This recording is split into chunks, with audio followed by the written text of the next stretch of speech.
All green. 8, 7, 6, 5, 4, 3, 2, 1, 0.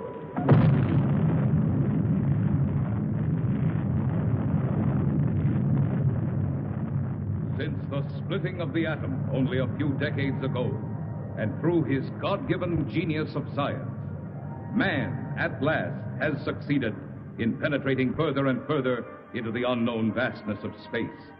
The moon has become the launching base for advanced exploration. From this pivotal point, astronauts, at the risk of their lives, set out to conquer nature's mysterious forces. Yet many questions remained unanswered. What is his Earth in relation to the inconceivable number of other worlds?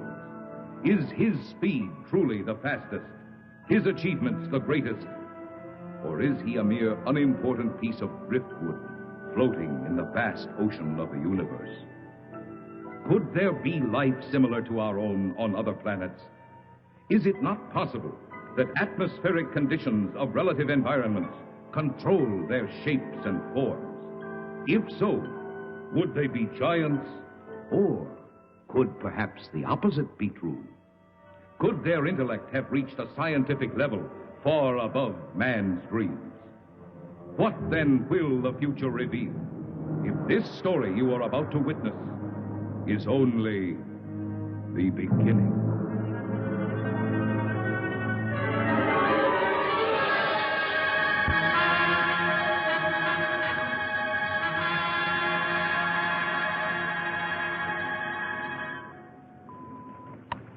Log entry, Pegasus 3, March 16th, 1980. Captain Leonard Pilot, Lieutenant Webb Navigator. This is the 7th and last day of Space Reconnaissance Research, Flight 361, from United States Air Force Lunar Base 1. We are 21,000 miles from base, bearing at 270 degrees, 23 minutes. Azimuth at plus 46 degrees, 46 degrees, 50 minutes, ecliptic. On routine successive approximation by trajectory computer using data from the Space Position Recorder. It's quiet and lonely out here. And frankly, we'll be happy to get back to that dreary old moon.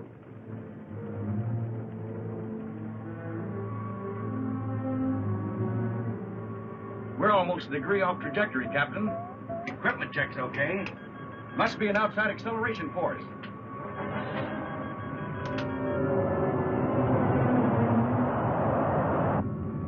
Something approaching fast. I'm setting up auto-evasive pattern. A large planetoid object is on a direct collision course with us. We are under 11 G's exterior acceleration and have no control whatsoever.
Just incredible. 2 ships missing in less than a month. Nothing within thousands of miles of their position. And yet they crash into something that appears suddenly on our radar, big enough to be a planet. And then the next instant it disappears. It's against all theories of space. You get the same reports from bases 2 and 3? It appeared for a second or two, then vanished completely. A ship is on a routine flight. Controls, rockets, everything in order. And then all of a sudden... Yes? General Gibson for Colonel Lansfield from Earth Headquarters. Stand by. Colonel Lansfield. Lansfield, what's all the trouble up there? General, I can't tell you any more than what was in that report this morning. You're certain the rockets crashed? I am. We have their last log entry through our recording reproduction unit. Now, General, I've listened to it over and over. It tells what happened, but not how and why. What do you suggest? I don't know, General. No doubt the rocket's destroyed. We don't know what we're looking for. This mysterious planet seems to come and go at such speeds, it's impossible to track. Phantom planet, Lansfield. You're a little old to think that, aren't you? This is a capable base, General, run by capable men. Now, there's something out there that isn't supposed to be. All right, take it easy. Send another reconnaissance with Chapman. Chapman? I need him for the Mars project. If this phantom planet thing isn't cleared up, there won't be any Mars project. Send him. Yes, sir. Ask Chapman to report. Yes, sir. Captain Chapman, report to the Colonel.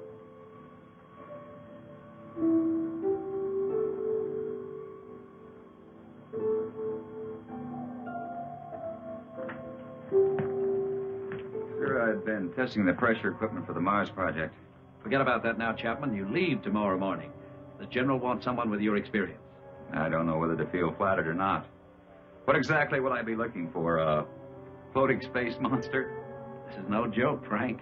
I wish it were. Sorry, sir. You know how rumors move around this base. Well, it's one of the things we hope that you'll dispel. Well, you're the colonel. I'll take a crack at anything once. And that's about all you'll get, Frank. One crack.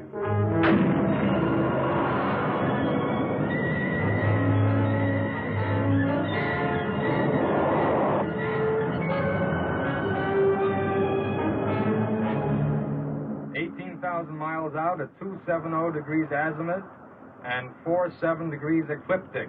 Speed 4.6 miles per second. Check. Computer guidance on. Stability course on. Directional rockets port off. Directional rocket starboard off. That's automatic. Check. That does it, Captain. We can relax a bit now. Takeoff's always the same. My heart pounds like a sledgehammer. Yeah, mine too. How about the screen? Never fails to fascinate me from up here. You know, Captain, every year of my life, I grow more and more convinced that the wisest and best is to fix our attention on the good and on the beautiful. If you'll just take the time to look at it. Here's some guy, McConan. Lunar Base 1 to Pegasus 4. Lunar Base 1 to Pegasus 4. Can you read me? This is Pegasus 4 to Lunar Base 1. This is Lieutenant McConan. Colonel Lansfield for Captain Chapman. Chapman standing by. Anything out there, Frank? Nothing, Colonel. It's almost too quiet. Well, keep alert. And don't waver off your course 1 degree, unless you think you're on to something. And if you do get onto something, report at once. Yes, sir. Pegasus 4 to Lunar Base 1. Over. Out.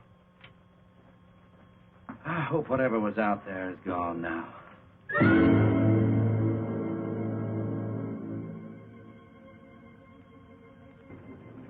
What's our elapsed time from base? 14 hours, 22 minutes, and 30 seconds. You could stay up here another 14 hours and still see nothing. Even 1,400 hours.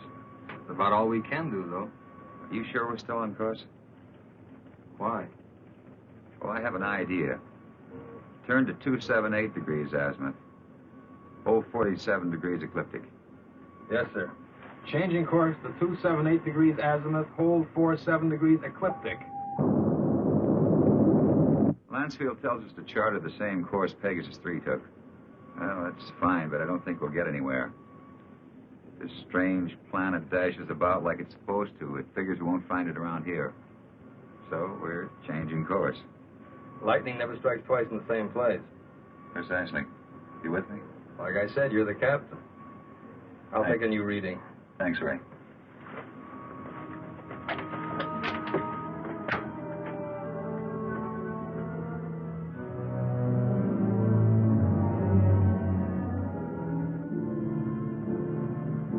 You could go nuts out here just waiting for something to happen. You seem pretty much at ease. Well, I figure it's just the same as fishing. Gotta be patient and wait. Electrostatic meters going haywire. Lunar Base 1 to Pegasus 4. Can you read me? Over.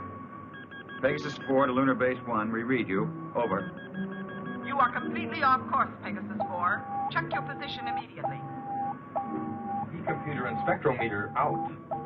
Pegasus 4 to Lunar Base 1. We are aware of being off course. Cannot explain at present. We are entering a heavy magnetic field. Several instruments are out, and I'm afraid others are going. Give us our exact position. Over. Pegasus 4, you're... Cannot hear you, Lunar Base 1. Over. Changing to the manual control. Meteor.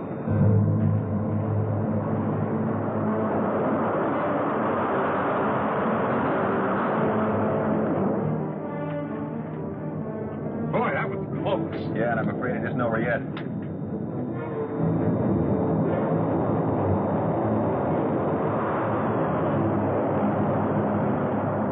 We're on a semi-closing course with them. Screen 1's fading fast. What about the infrared detector? That's out, too. The thing we can do is turn it 90 degrees to the shower's path. More meteors are coming. It's our only chance. That will be to 311 degrees azimuth and minus 12 degrees ecliptic. Here they come. This is it.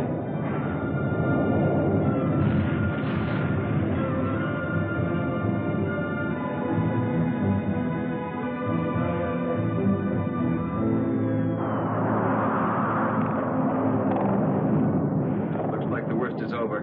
Don't see a lot of spots. Now, those are ionized trails. They'll persist for a while. Well, let's hope for no stragglers.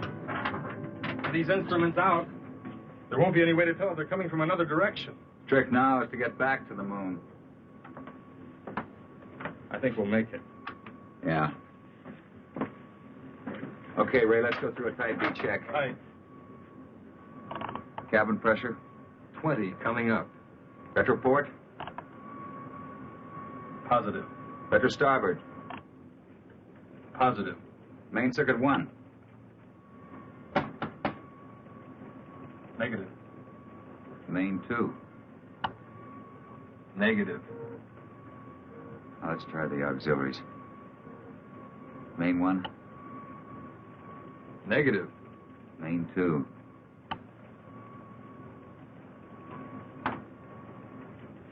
That's not in the circuits. You know, the meteors must have smacked into the propulsion elements. Or feed lines. Yeah, we're lucky. Well, there's only one way to find out. Looks like it.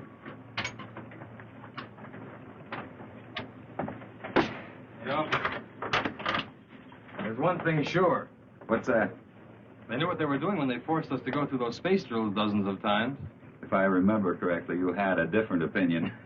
Here, don't rub it in.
This looks like it. The retro rocket feed lines must be cut.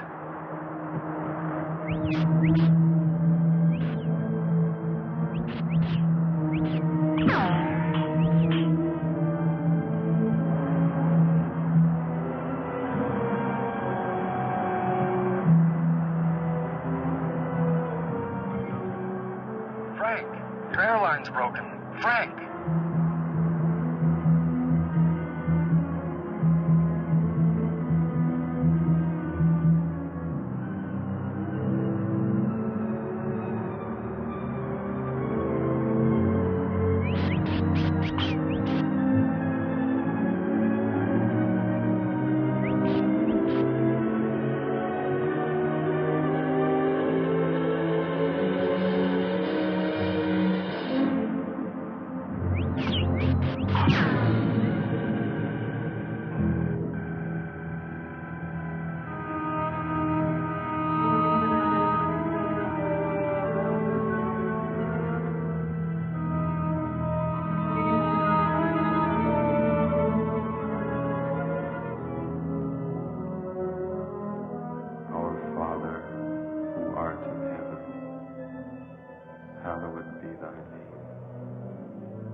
With all respect to the colonel, sir, I don't think it's any use.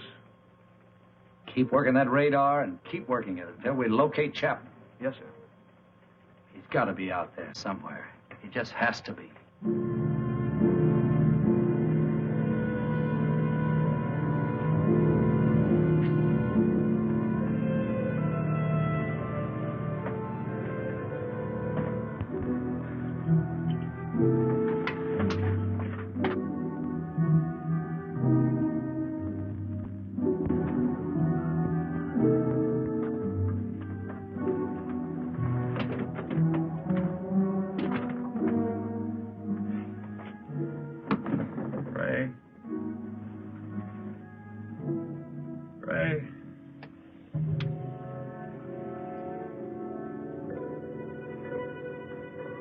Lieutenant McConnell.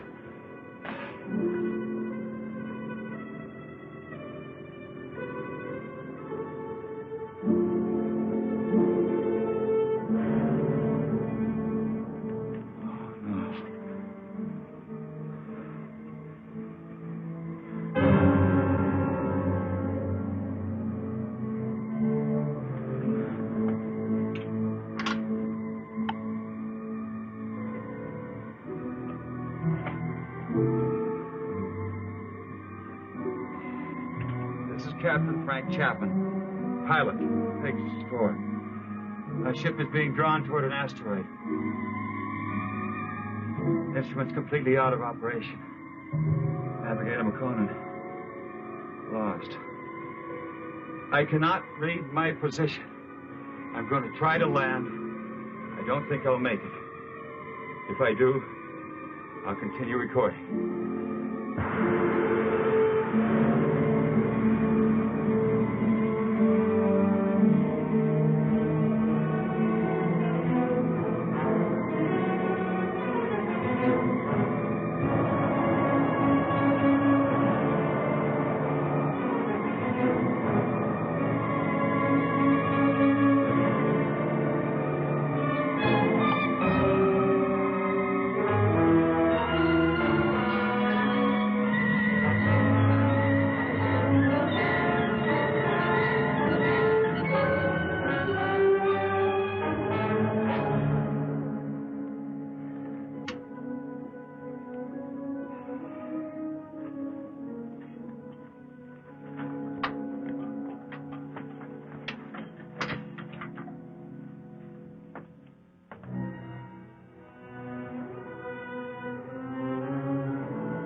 1 to Pegasus 4. Can you read me? Frank, your airline's broken. Navigator McConan. Ray. Lieutenant McConan. We'll try to land. What exactly will I be looking for? A floating space monster? No joke, Chaplain. I wish it were.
Smaller.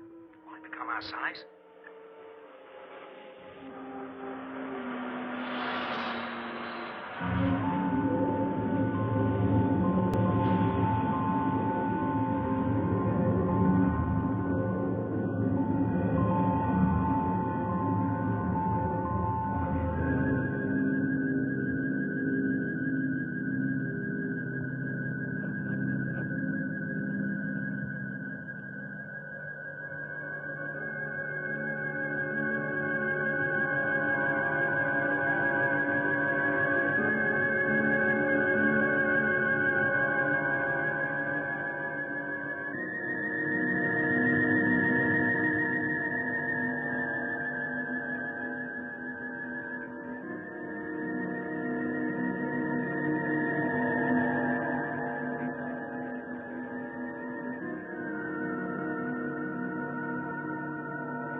He should stand trial. You must take him to Cecil.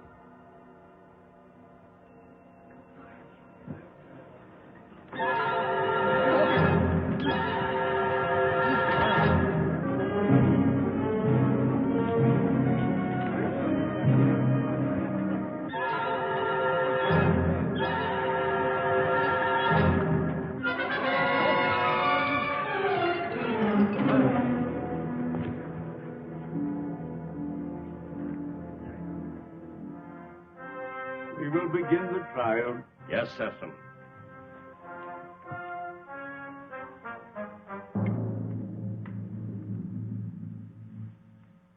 Thank you, Cecil. Bring in the jurors.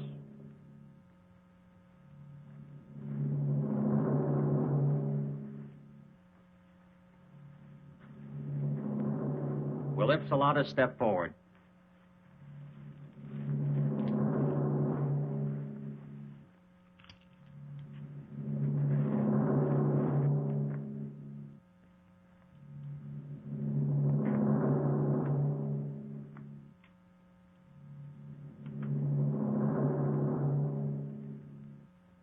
Call the prisoner.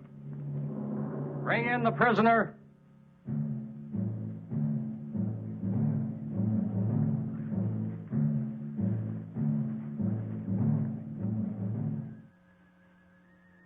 stand here, in front of our leader and our judge.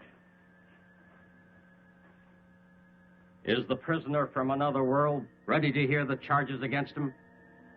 Charges? What charges? I will ask the questions. Are you ready to stand trial? It seems I have no choice. First, I want to know what I'm charged with. We'll let you know in time. What are you called? Chapman. Frank Chapman. What is your occupation in the world from which you come? I'm a captain in the Air Force of the United States, a country on Earth, Space Exploration Wing. But you must know about us. You speak our language. We do not speak it. But here on Rayton... Rayton? Yes, Rayton, the name of our planet. Here we are able to translate all languages through voice tone waves. Why all these explanations? Let us go on with the charges. You're right, Aaron. This is no time for explanations. Man from Earth, you are accused of causing injury to one of our people. I thought I was being attacked, and I defended myself. I didn't want to come to your world. I lost control of my ship. It was like being pulled toward your planet by an enormous gravitational force. You were, when you came into our path of travel. Path of travel. Phantom planet. We managed just in time to control your landing by releasing the pressure in our space warp. I don't understand. There are many things you will not understand here. Maybe in time you shall. In time? That is correct. The jury will now vote and find you guilty or not guilty for inflicting injury on a Rayton man.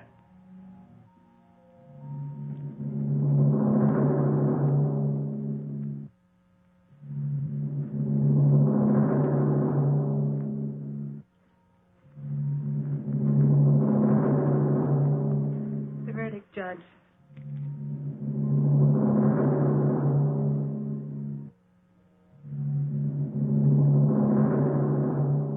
I find you guilty as charged. You are now a free subject of Rayton. The jury is dismissed. That is all. You are now a free subject of Rayton. That is not all. Listen, I don't know what kind of a place this is, but you must have some kind of law here. This planet pulled me to it. I didn't come here by choice. But being here, you cannot be permitted to leave. We must keep our security at any cost. So, I must pronounce you guilty. No penalties will be lodged against you. But you must become a subject of Rayton. Trial is concluded. Nothing is concluded. What is this? First I'm found guilty of something that's not my fault, and then I'm set free. Well, free to go where? Back to my world 6 inches tall? Don't worry. No harm will come to you. I'm Liara, Sesam's daughter. I'll show you to your quarters. Well, come. We'll talk on the way.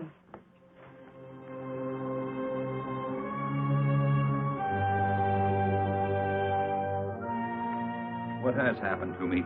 You mean your size?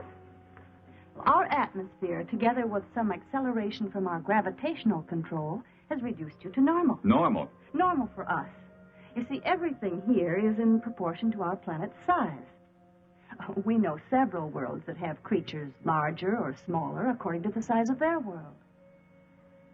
Do you feel any different? No, but it's not exactly funny to think that someone on Earth could carry me about in their pocket. Oh, that would never happen. The oxygen in your atmosphere would restore you immediately to your regular size. But either way, it wouldn't matter. You'll never see your world again.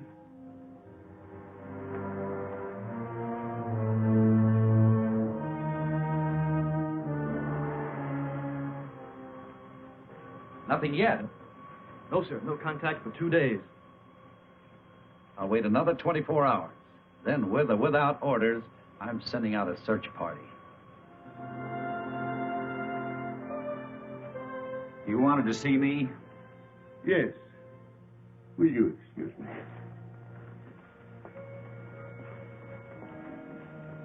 We must talk about your future. Your future on Rayton. My future on Rayton? I want to talk about getting back to my world, back to Earth. I'm afraid that is impossible. You might as well accept your fate of being one of us. Being one of us, you must be productive in one way or another. Well, what is it you want me to do? You must help us to keep spaceships from your world from landing here. But that's my only hope of getting back. Forget about it. 2 ships in my unit disappeared. Did they crash here? Unfortunately, yes. They were pulled into our strong gravitational field. Well, so was I. Yes, but luckily we were aware of your approach and lowered the power on our gravity field. I don't get it. In many ways, you're hundreds of years ahead of our science. Yet you live in such a primitive manner. It may not be as odd as it seems. It's true that our technology may be much further advanced than yours, but then a strange thing happened. What was that? We had machines do all our work. People on Rayton became completely free of all labor, practically of all responsibilities. Our people became soft and lazy. They did not know how to cope with their free time. They started to fight amongst themselves. That's very interesting. Many people on Earth are beginning to face the same problem. Too much free time, too little work. Problem not at all unique in the history of the universe. Well, what happened on Rayton? Our forefathers then made a wise decision. They returned to, as you say, our primitive ways. The Raytons again had to toil for their living. They became much stronger, much happier, much more valuable. But you didn't forsake all of your scientific achievements. No, we retained the secret of the gravity control for our survival in space, and the secret of our food production for our survival on this barren planet. You sacrificed advancement for this. Sesame rules us, and we are content. Now, can't we get on with this, Sesame? Aaron is hasty. We all are. Our lives have been changed so much. I would like you to become acquainted with our ways. Later, you may choose a wife. Liara or Zeta. Zeta cannot speak, but she is a fine woman. Well, between the two, it would be difficult to make a choice. It is no problem. You may take your time, but once you've made your choice, remember, it must not be taken lightly. You must be hungry. Come with me. Liara, go now and learn our ways, and perhaps you may help us with our problems. You can decide about this later. Now you need to eat and rest.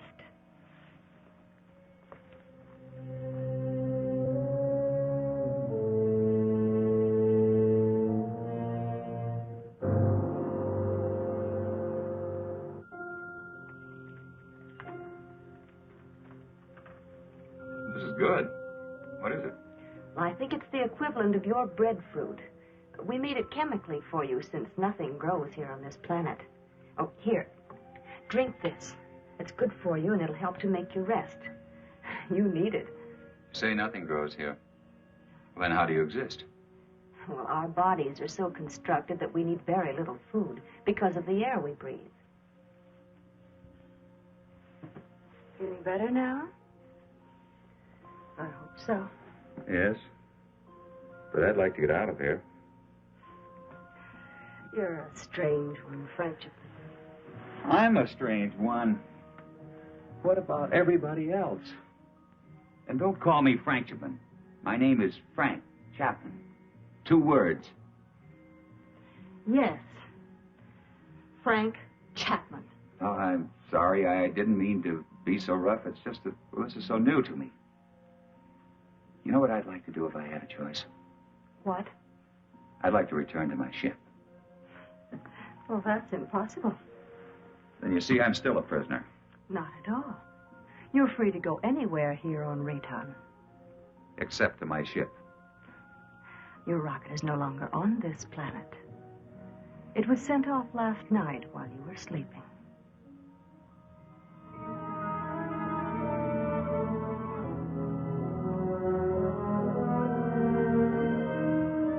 I cannot rate my position. I'm going to try to land. I don't think I'll make it. If I do, I'll continue recording. This is Captain Frank Chapman, pilot, Pegasus 4. My ship is being drawn toward an asteroid. Instruments completely out of operation. Navigator McConan lost.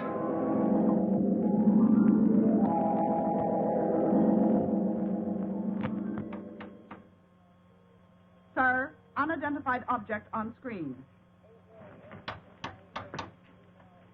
This must be Chapman's ship, Colonel. Certainly has all the indications and all the characteristics of a spaceship. And no other unit of ours is scheduled for flight in this area. Any contact? None, Colonel. Just static. His auto-emergency transmitter should be on full blast. I'm tuned to all Pegasus frequencies, sir.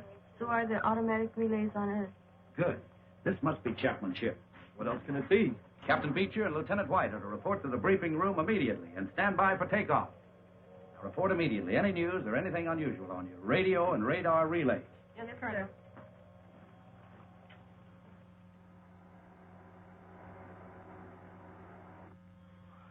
The rescue ship is in the countdown phase, sir. They're waiting for your final operation orders.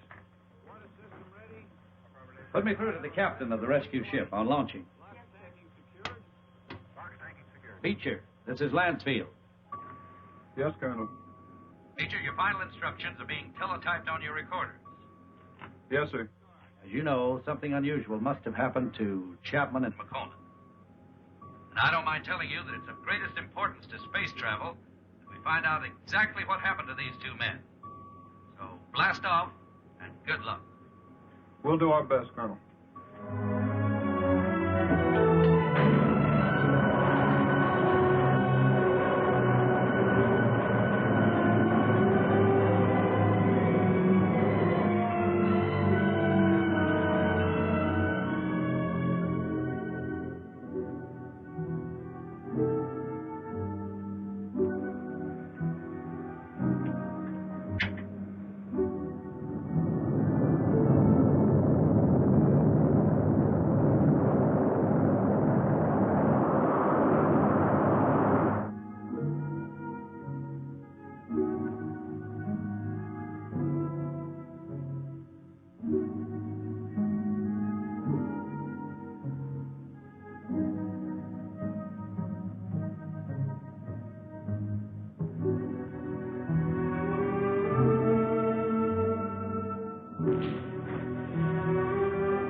Try to land.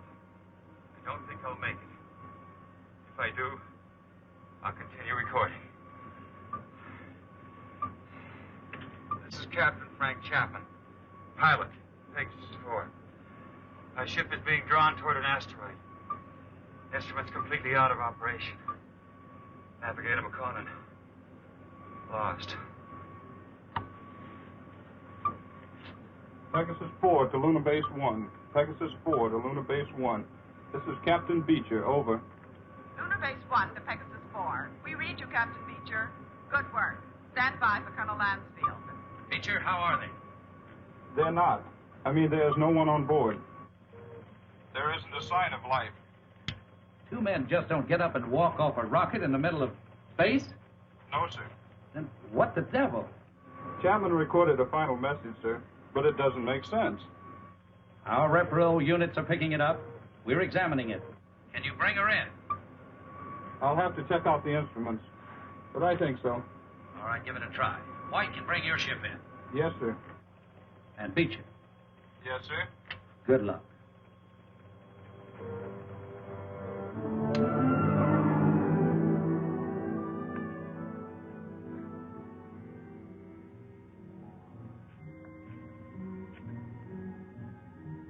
I can't work under these conditions. I must know more about the directional flight machine. When the time comes. Well, the time has come. I want to speak to Sesson. And right now. Very well.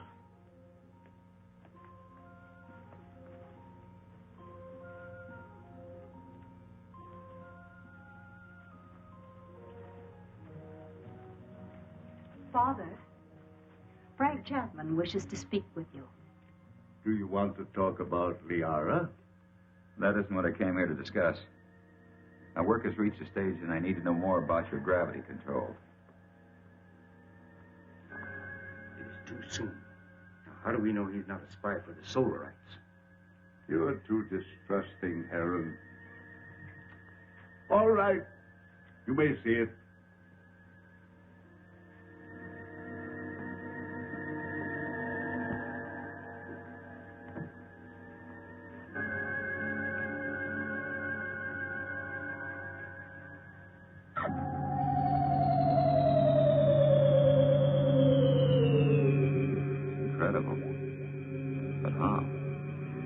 The density of our planet made it possible for us to advance gravity and therefore anti-gravity theories. It's beyond me. Einstein was working on this problem, but he died before he could complete his investigations. What causes Rayton's high density? The atoms on this planet have narrower electronic orbits than the atoms on most other planets. The smaller they become, the easier it is for us to control and take advantage of positive and negative gravity. But why is Rayton getting smaller? This planet is slowly using up the energy that holds the atomic particles together. You mean you might disintegrate into nothing? Yes, someday. But it will not be in our time. Well, I guess it's the same as on Earth. We don't seem to worry that our sun might be cooling off in many millions of years. The danger for us is that sudden bursts of concentrated heat directed on our Rayton might suddenly speed up the process of time. You think that's possible? And we have enemies who want our knowledge of gravity and who know our weakness. You're expecting an attack? When you have enemies, you always expect an attack.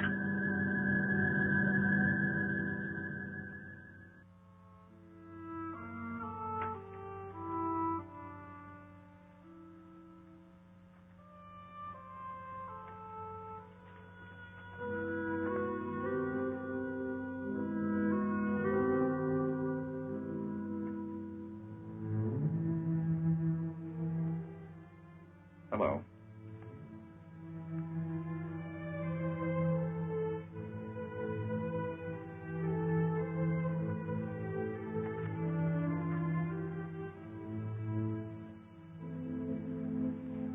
I'm going to take a walk.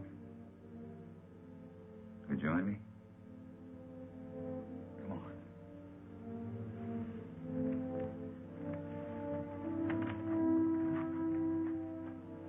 You know, this is the first time I've had a chance to talk to you alone.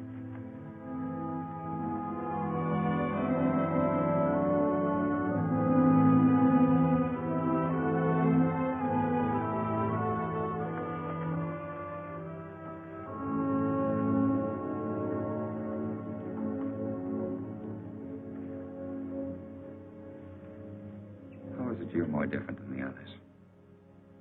I don't mean your silent side. I mean, you're warmer, more sensitive. That wasn't really a question, because I know you can't answer. I just wanted you to know how I feel. It's a strange world. I don't want to hurt Liara. You don't either, do you? I like you.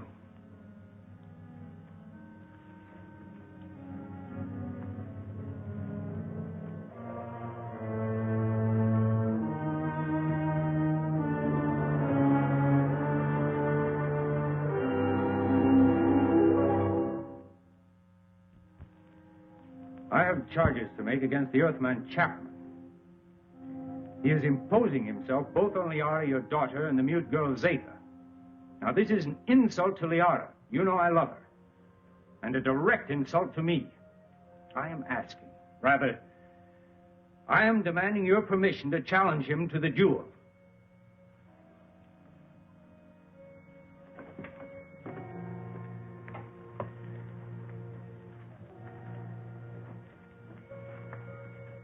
You sent for me? Yes. I have reports about you that are not good.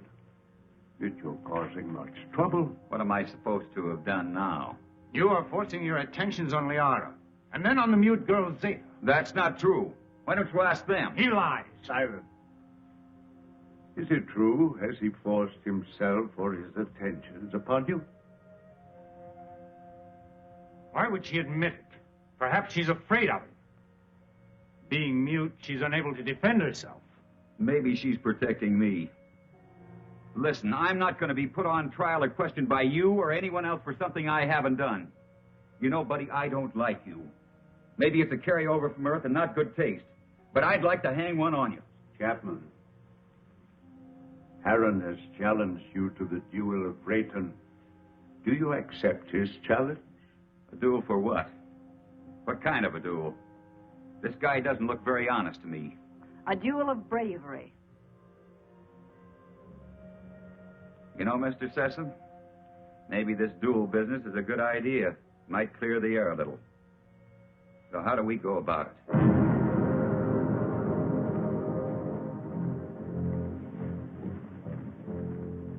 Aaron, you know the rules for the duel of Rayton. But for him, I'll have to explain and show the results. Chapman, come here. Those are gravity plates that we've had placed here.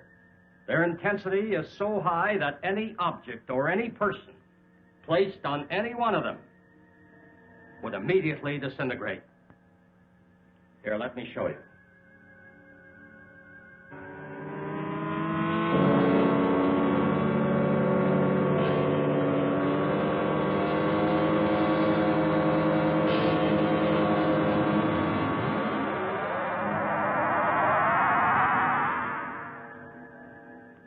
The duel of Rayton is one of physical strength and skill. You will use this rod and attempt to push your opponent on top of one of the gravity plates. You saw what happened to the rock.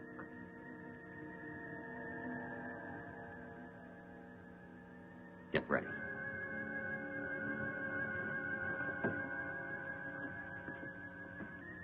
Put the combat rod in position.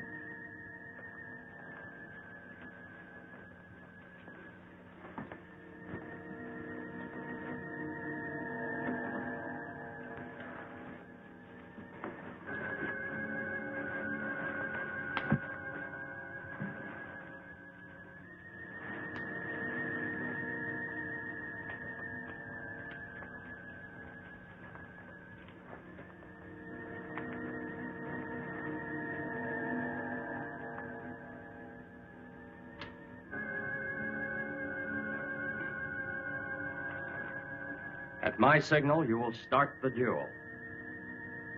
There can be no quarter called and no quarter given.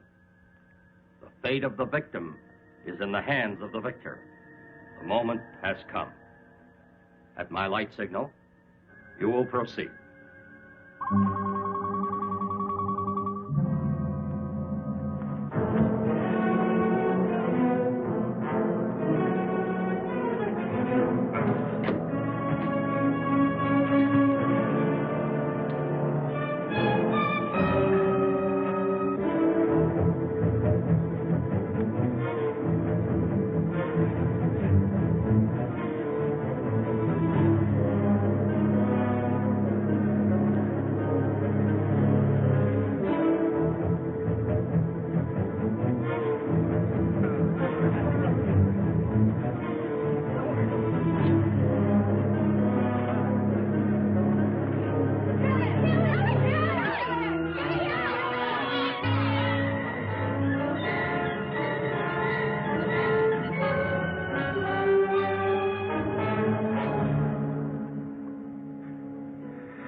kill you.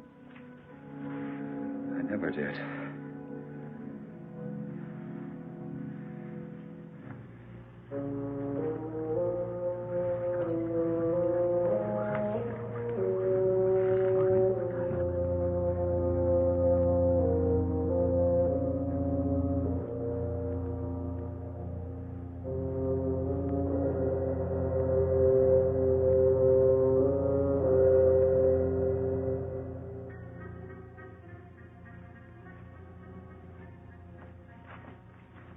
Why didn't you kill him?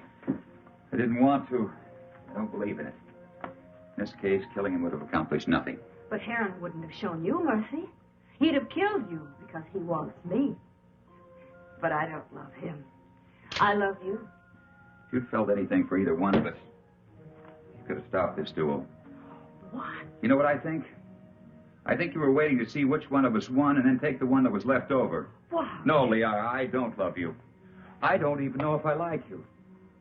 But let me tell you this. You can't make someone love you. It's got to come naturally. You can't force it. You can't command it. If you do that, you'll never find it. Oh, this whole thing is like a nightmare to me. I miss my people. Well, I've got to make some attempt to get back. And if you feel anything for me, you'll try to help me. Well, perhaps you're right.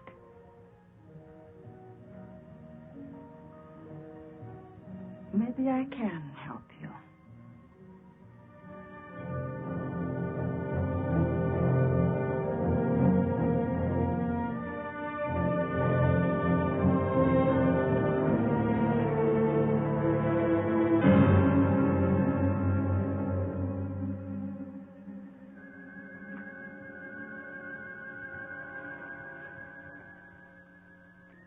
As you said, I don't want to kill you.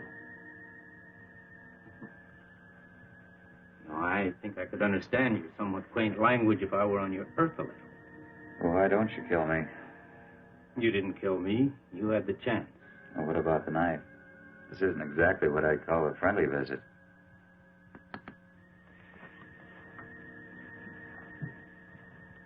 You help me. I have a plan whereby I might help you to leave our planet. Perhaps it will work. I don't see how this is possible. What about my size? I inspected your giant suit.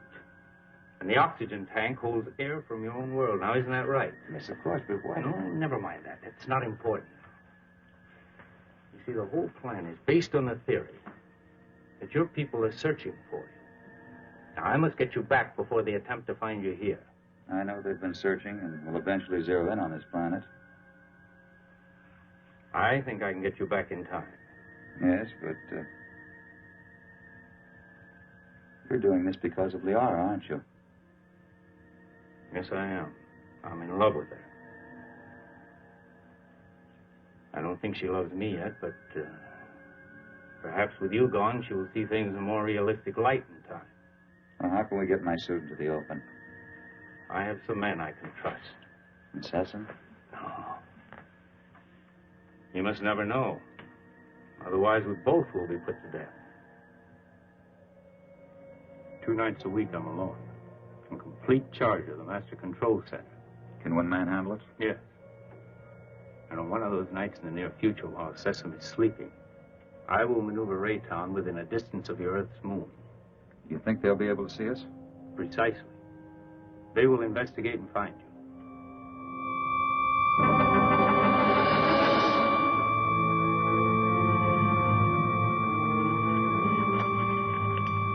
Go with her.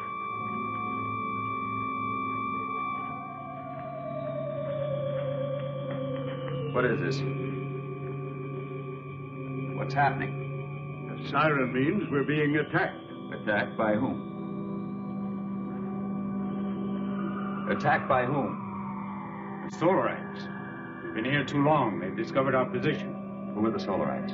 I've no time to explain. I must help Sesame. What will this do to our plans? We must fight this off or no one will have any plans. Is everyone underground? Yes. Let me go.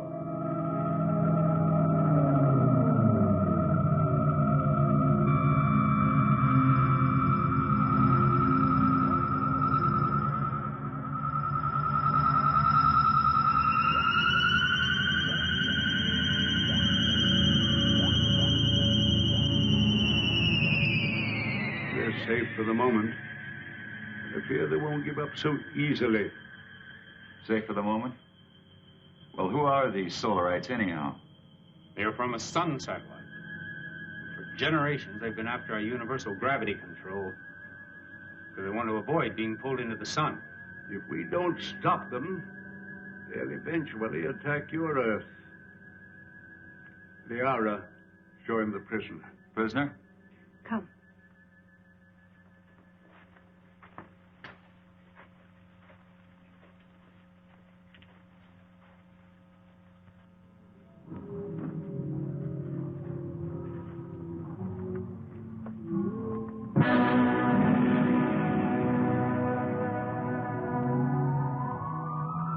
That's a Solarite.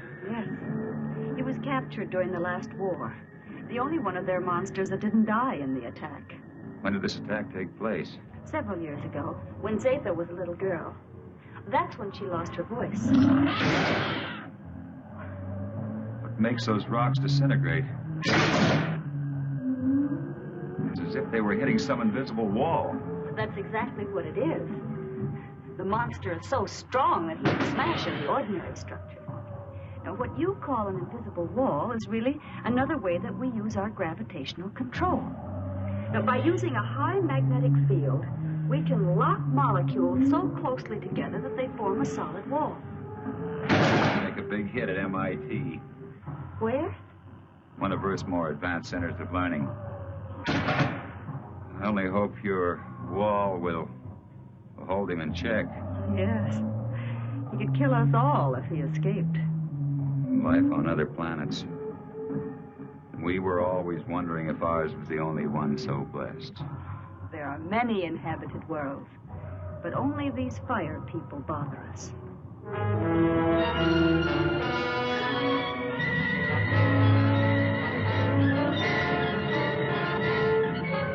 We have been sighted by the enemy. They are forming a concentrated attack pattern 6, vernier index 1-2. 6? They never attacked on that one before.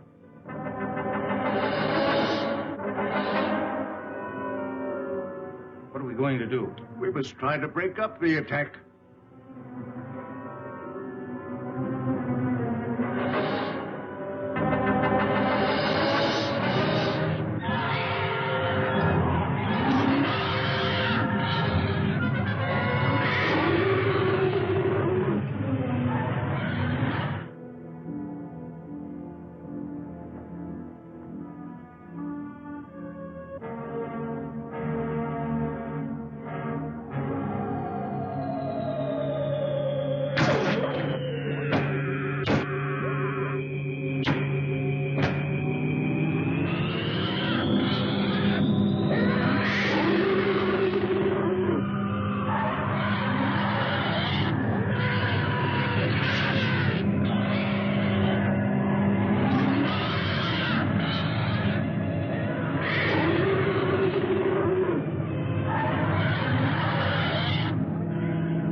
Fantastic.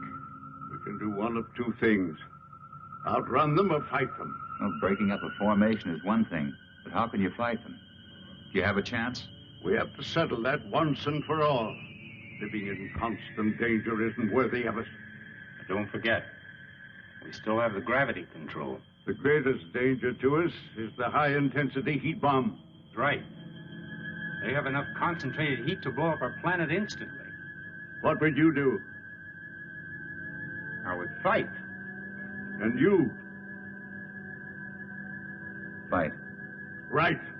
That's exactly my decision. Prepare for battle.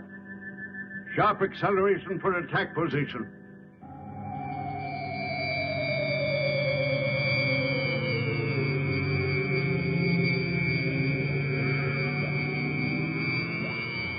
Maneuver so that we face the enemy when they attack.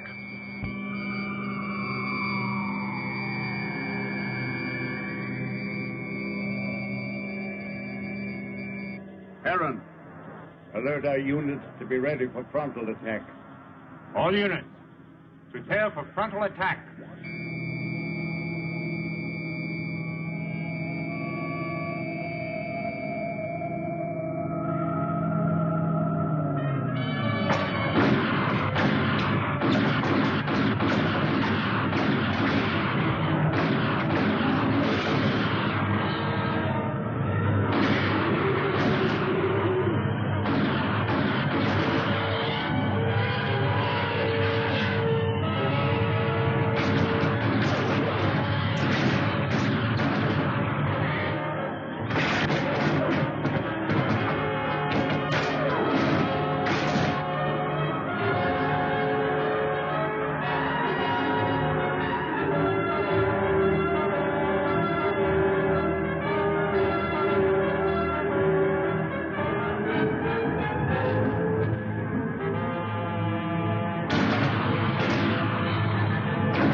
Activate the gravity curtain.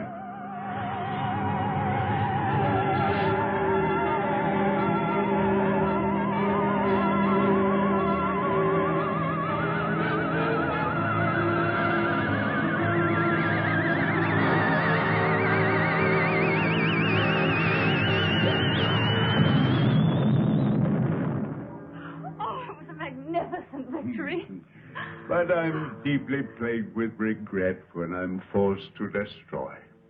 If it wasn't them, it would have been you. Perhaps you are right. You're wise, Chapman. One day you and Harold will lead our people. Well, I'm honored and grateful, I but... will teach him all he needs to know.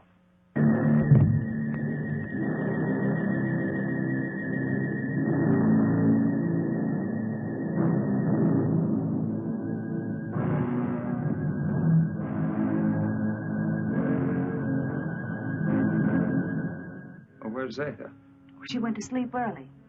Sleep. I'm very tired. Perhaps the battle was too much of a strain on me. Good night. Good Sleep night, well, Father. Zeta.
think it was a solarite.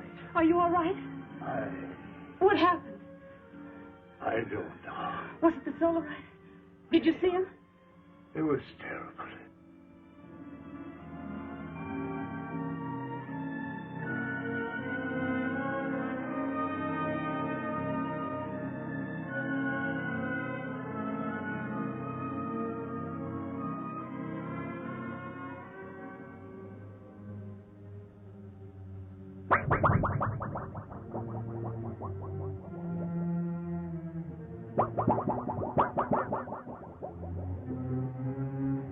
I'm going to control room. No, you stay with Liara. Chapman. Yes? Go through that corridor. It's shorter. Right. But be careful. I'll be all right. Oh, Heron.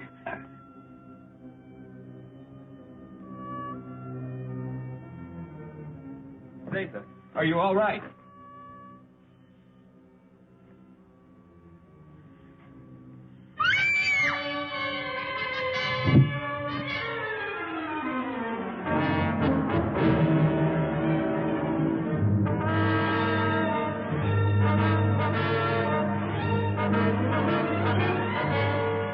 Hey, watch the plates.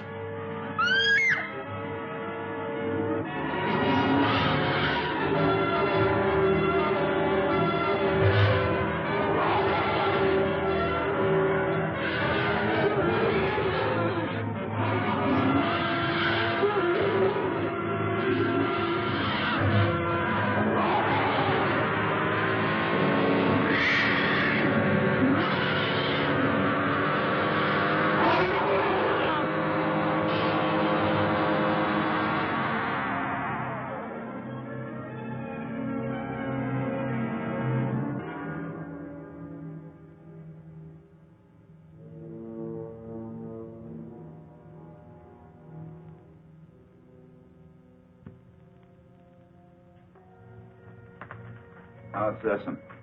You'll be all right. Liara's with him. I'm glad. You still wish to return to your world? Yes, but... Well, then tonight's the best time. See, the chaos of battle has brought us closer to your moon than we've ever been. It'll be a simple task to maneuver Rayton slowly and steadily even closer, and the risk will not be so great because the travel time will be short. And we'll be well within the range of Moon's radar. Yes, but we cannot go unnoticed. Now, as soon as we're within range of your moon, my men will carry your suit out into the open. Now, if your people come to investigate, we'll pull them into our gravity and direct their landing. Meanwhile, you will enter your suit, seal it up, so that you're not exposed to our atmosphere, and, well, the rest you know. Where shall I meet you? The control chamber. Someone will come for you.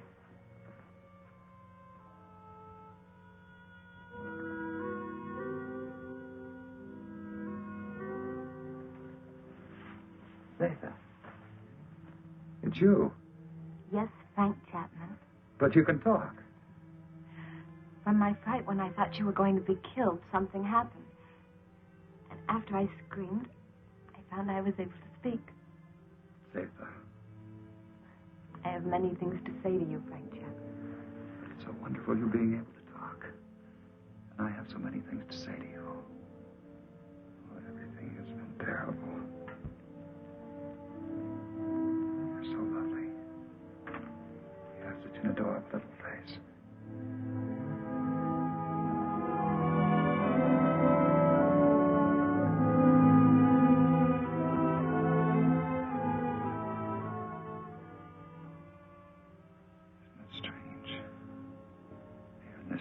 I've found perhaps what I've been looking for all my life.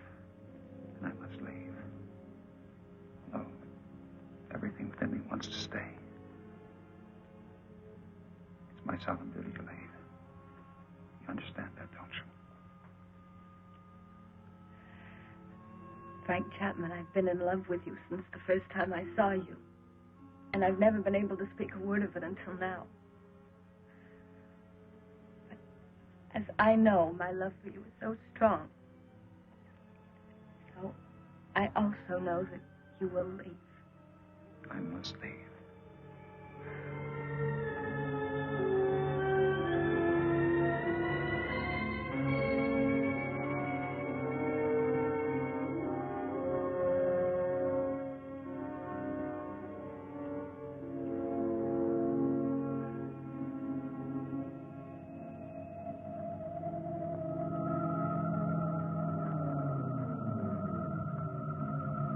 on time.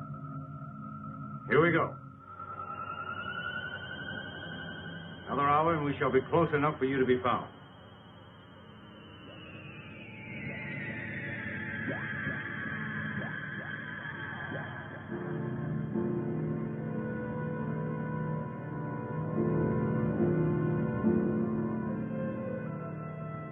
Lunar Base 1 to Rocket Ship 380. Over. This is Rocket Ship 380 to Lunar Base 1. Over. Radar has just picked up a giant asteroid. Identity unknown. Cannot find any record of it in the space charts. The Phantom Planet. Give us exact position of asteroid. 9 degrees in northern cluster field, and I have an order from Colonel Lansfield. You are to land on this asteroid and send White to investigate. I hope you will find happiness back with your people. You would be my happiness. Here or there. Frank Chapman, please. You must take the stone. It will be a good luck charm. Hold on to it. It will help you to go back safely to your people. Keep it. And remember, Mac, I love you. Yes, Zeta. I'll keep it forever. Just confirmed it. A rocket similar to yours is heading in our direction. I hope it won't crash. Don't worry. I have the best men on gravitation control. And I have another man who's coming to help me turn on the oxygen tanks as soon as you're in your suit. Thank you, Han. You know, we've become friends here. Good friends. We would have become friends anywhere. Your planet or my Earth. I wish you and Liara much happiness.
Chapman.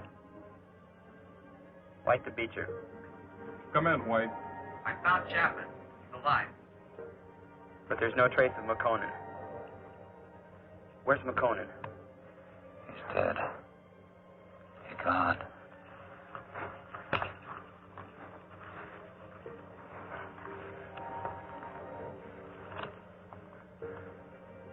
Where are we? Where are they? Where are the others? Who's who? Zeta. What are you talking about? Jason. Helen. Come on, let's get back to the ship.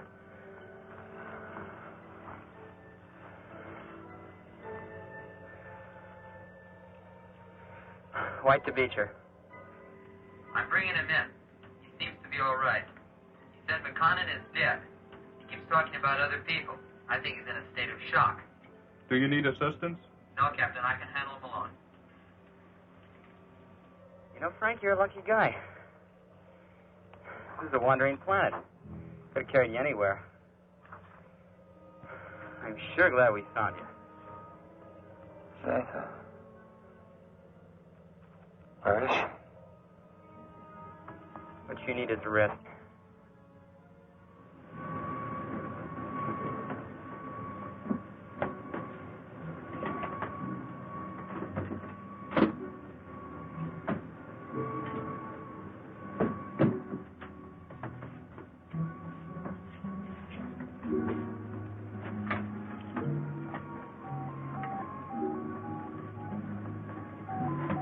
for immediate takeoff.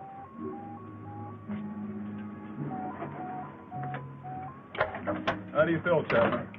I don't know. I don't understand. It's unbelievable. We'll get you back to Moon Base for a thorough examination. Do you think you're hurt? I don't think so. You must have been knocked out for quite a while. I must have been dreaming. Quite possible you were delirious. The shock of the crash landing of your ship. Ray's gone. But I just left Zeta and Heron.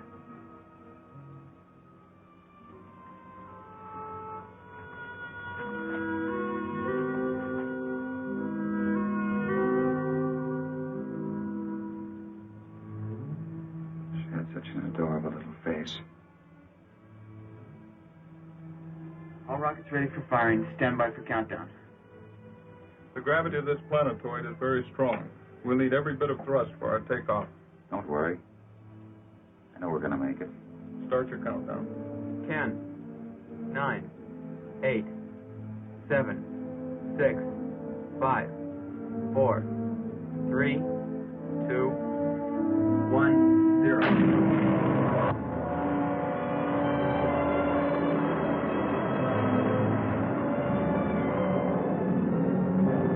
Power. Power off. Rear screen. Rear screen.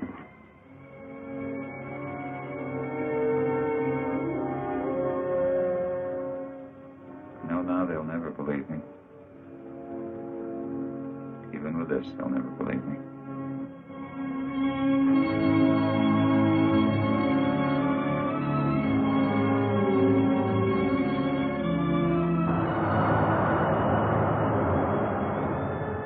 What then will the future reveal? If this story is only the beginning, only the beginning.